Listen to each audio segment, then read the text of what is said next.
Hello Whovians, Christopher here. Welcome back to Whobusters episode 3. It has been a minute. Joining me today, as always, is Will and Sam. How are you guys? Very good. How's everything since we last spoke? Will? Yeah. It's 2020. What do you want from me? The boys are back. Today we are talking about Doctor Who underrated episodes. Hey. Ooh. But before we get into it, please consider subscribing to this channel and subscribe to each. Oh, I stuffed it up. That's fine. It's a dumb name. Each to their own. Each to their own. Yeah. And check out Sam's DeviantArt because he's talented. He is. Thank you. As per usual, Sam has prepared a quiz for us. Now, I know that we haven't been together for a while, so Sam has been concocting this for the past 4 months, and this is going to be the Super Mega Ultra Doctor Who quiz. Let's go. Good. Look, I'm going to be real. Like Will said, it's 2020. So, yeah. That's if there was not one more an thing excuse, to go Sam. wrong, It's if not there an was one more thing excuse. to go wrong, it's the fact that I have not created the be-all and end-all quizzes. But I mean, yeah. True or false? Yeah. The TARDIS, the interior of the TARDIS, is infinite. Ooh, okay. You know what's weird? Sam doesn't... I mean, he has an answer that he thinks is right, but he's just come up with this. I Yeah. trusted Sam on this one. I would say... I'm very certain of this He's answer. very certain. Yeah. I would say true. I'm going to say the TARDIS is the size of an apartment block. That's your answer. That is my answer. The point goes to William. Now, Nice. we were talking about Doctor Who underrated episodes. And on my sheet right here, I have an episode called Flatline. So shall we start there, folks? Let's talk Dissect it a Flatline. little? Yeah. It's Yeah, on my because I list. loved it because it came out of the same guy who, and you may have done research. I didn't. Same guy that did Mummy on the Orient Express. Yeah. And that was a 2-parter, and it was like, oh, Peter Capaldi's series, it's yeah. looking up now. This Yeah, is like, this is exactly. amazing. And then we went and dicked around in some trees. Yeah, it was like, oh. we don't have to worry about that. Mummy on the Orient Express came around. I'm like, oh, okay. And then Flatline, I'm like, well, that's just fun. Like that's some cool sci-fi. It gave Clara a lot to do. It gave Capaldi a lot to do. I feel like it balanced everyone really well. It was the introduction of Riggsy, and he was pretty cool. You know, cool enough to bring him back for Face the Raven when Clara got a Raven upper. Big old Raven to the chest, am I right? Big old Raven upper. In the matter of seconds, made every single person who owns a character options TARDIS. It meant that they had a proper replica from the show. Exactly. Hang on. In a single second. I don't think I have the character options one, but hang on. Doctor, are you in there, Doctor? Oh no! Oh no! It's shrunken. Oh, shoot! Because when you did address this question to us, I was kind of like, damn, like, what the hell am I going to say? But one that, for me, was a favorite when I was a kid, from Series 1, an episode called Boomtown, where the Slitheen come back, and they use the TARDIS trying to refuel to open a rift. It was a very interesting episode because you had Jack, you had Mickey, Rose, and the Doctor. It was just a good group all around, and then you had this threat of a farting alien with a zipper on her forehead. Yeah. So yeah, it was a fun time. I'm doing a video coming up on the current Doctor Who fam, comparing it to other times the TARDIS team has comprised of 4, and the image that immediately popped into my head was, Ninth Doctor, Rose, Mickey, and Jack. When they're doing that chase scene, it's very Scooby-Doo-esque. But that was the first thing that popped into my head, and I was like, all of those characters, they make sense. Like it feels very, very homely. You feel like, oh my gosh, I want to hang out with these people. It's a fun time. I'm not usually the biggest fan of the Slitheen, but I will say Boomtown is the best one of that because they actually kind of, I can't say humanize, but they make you feel things for that Slitheen because she's lost all of her family, which I think is commendable that they made me sympathize with a fighting alien with a zip on her head. So for me, it's Planet of the Dead. You've got the Next Doctor, which gets talked about all the time because it's like this amazing twist they pulled on the audience. And then Waters of Mars, obviously, is a very dark episode for Doctor Who, Whereas this one was in the middle. For me, still now, when I think of like Doctor Who being cinematic, that actually feels like the only time it felt like a film for me.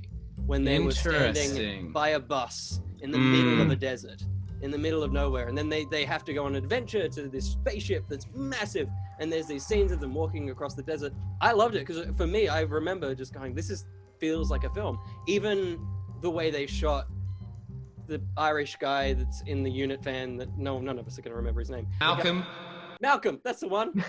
Malcolm! Thank you. There you go. Two hearts? Yeah. Yeah, 2 hearts. Whatever you want. Oh, thanks, guys. Okay. Wow, look at all of us. It's just, even the way they shot him in the van, there's all these LEDs and stuff. Just cinematically and visually, I really love the episode. But also, I don't know, it felt like a very David Tennant episode. I don't think any other Doctor could have carried that kind of adventure. And just, I not recently, but from 2009 to let's say 2012, every time I went in a tunnel, I'm like, is this it? Is it happening? Tunnel? You know what else is a good app?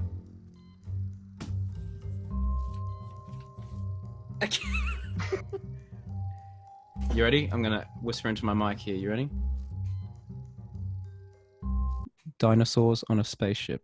Discuss. Considered that one. I will say my favorite moment in that episode is Rory saying to his dad, "Dad, I'm an adult. I don't have a Christmas list." And then Massive going, "I do!" The beauty of that then carrying over into the next episode of Town Called Mercy, where he's like, "Ooh, has someone been picking at my Christmas list?" I was like, nice. Yeah.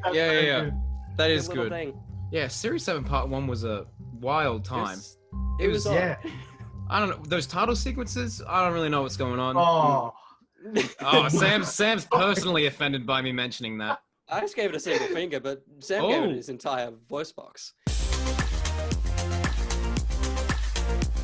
Yeah. Anyway, Dinosaurs but on a Spaceship. You like the episode. Dinosaurs on a Spaceship, I think, is one of the best popcorn Doctor Who. I mean, there's not much. You don't need to. It's not your Heaven Sense. It's not your beautiful Blinks, I guess. Can I say Blink? I'll say Blink. That's one of the. I mean, that's probably an overrated episode, but that's another episode of Whobusters coming soon, maybe. And of course, Rory and the Doctor kiss at one point. So I mean, it's true. It ticks a lot of boxes. Gotta get people on board. Exactly. Hey, speaking of getting people on board, I want to keep you guys on board, but the Zoom is saying it's got running out of time. You have 6 minutes upgrade. So should I end it there and call you back? And then call us back? Yeah, surely that works. Surely that'll restart it. Start recording right now. That's the frame we're back on. Yeah, good. Now I'm flying over to Sam for his second suggestion. He's got nothing. Got nothing Okay, else. well, I did only have the one, but thinking about it, Okay. I mean, I wouldn't say underrated, but just one, like when don't say it. Don't the say title of the video is the most underrated, so yeah. Asked Whovian basically what is a good episode. I don't think this would be the first one to come to mind, but The Beast Below. Nice. Nice. That was in my three. That was in my three as well. There you go. Well, let's cross that off. There we go. But yeah, purely like, of course it's great because you've got a new Doctor and a new companion to sort of see their dynamic for the first time in a way. But just the scene at the end where he's got to make the choice between killing a star whale and letting it go, but if he lets it go, then he kills everyone on that, basically a country. And just seeing like the conflict in his face and like the emotion, everything, that was like one of the greatest Matt Smith moments. Where like the big outburst he has where no one human has the right to talk to him today. When he leaves there, he's not going to call himself the Doctor anymore. I love it. If you didn't know, I'm a fan of Karen Gillan and Amy Pond. It's probably Who's that? Unfamiliar. Who's I don't know. Have you mentioned her before? Just put in a video here. Gonna keep waving till hello. Hi. How are you? I'm good. It's I'm in Australia, so it's a bit early. It's my only one up on you, but I had to pay money for it. The 11th hour sets Matt Smith up perfectly, and obviously they balance it into this episode as well. But yeah, I love this episode. Series 5 is the greatest series of Doctor Who ever, but I do agree that probably this and maybe Amy's Choice are those two that are kind of not talked about in that same tier. Yeah, for sure. Well put. I will never forget the imagery. The Doctor's like, "Oh, great, I've saved." Oh dear. Oh no. No. Anyway, I don't remember what the story was. Yeah. Oh well, I hope it was a good one, and that we all had fun. That's the main takeaway, folks. That's all that matters. I've got one more, by the way. Wait. Base below. Here. It's very blurry. Yeah, it says base but below. I believe it. I believe it. Very good. Which means my third one, which if you have like crazy sight, you would know that my third one, back to Series 8. I didn't remove that. Back to Series 8. It's the Caretaker. Which I always loved. It's the only one I bought. Remember when they made the figures like 3.75 inch and there was these tiny little rubber. It's the only one that I bought. I bought the Skullvox Blitzer and the Caretaker figure. I got both of those because I loved it. It's really great, and I think it's great because it's the future of Capaldi's series that we could have had, which is this great dynamic between two love interests and the Doctor, who's an older guy as well. It's distant. You don't have the gross love triangle, even though they still managed to do it. It could have been really interesting. Danny Pink was could have been a great character, but they got rid of him pretty early. But this is like the episode where the Doctor has to deal with the fact that she's got a boyfriend. He's still got the mystery. It's set in the school. It's fully like, hey, remember this school in the 60s? And it's just a lot of fun like that.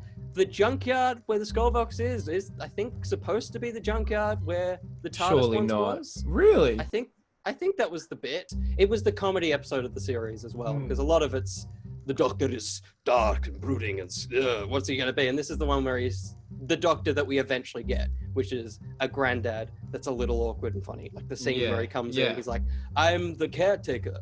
Yeah. And it's it's great. When I asked you back, I know that it's been a long time, and I said, "Hey, I've got some surprises for you."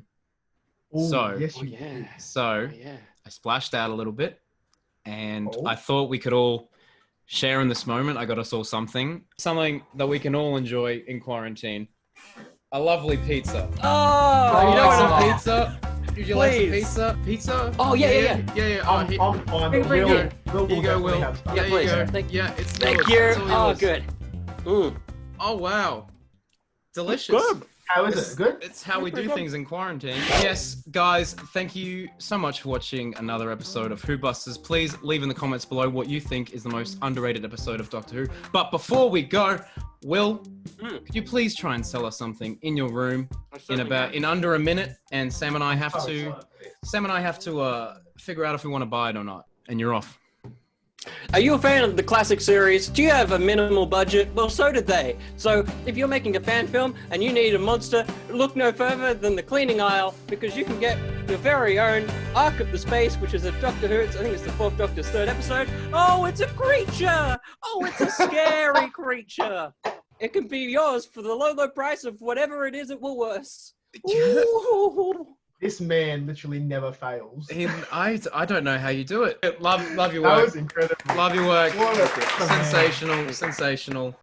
I'll take the pizza as reward. Yeah, absolutely. And you did stellar time. But yeah, anyway, guys, thank you so much for watching. Please subscribe to this channel if you've not already, and give this video a like. Subscribe to each to their own, and check out Sam's DeviantArt because, hey, it's pretty darn cool. And that's it. Everyone be good, stay safe, and what is it? What's our saying? Stay Whobusters. Stay Whobusted. Yeah. Aha. And this is usually where Sam says, we really have to change that. We said we're going to change that. We really, really do.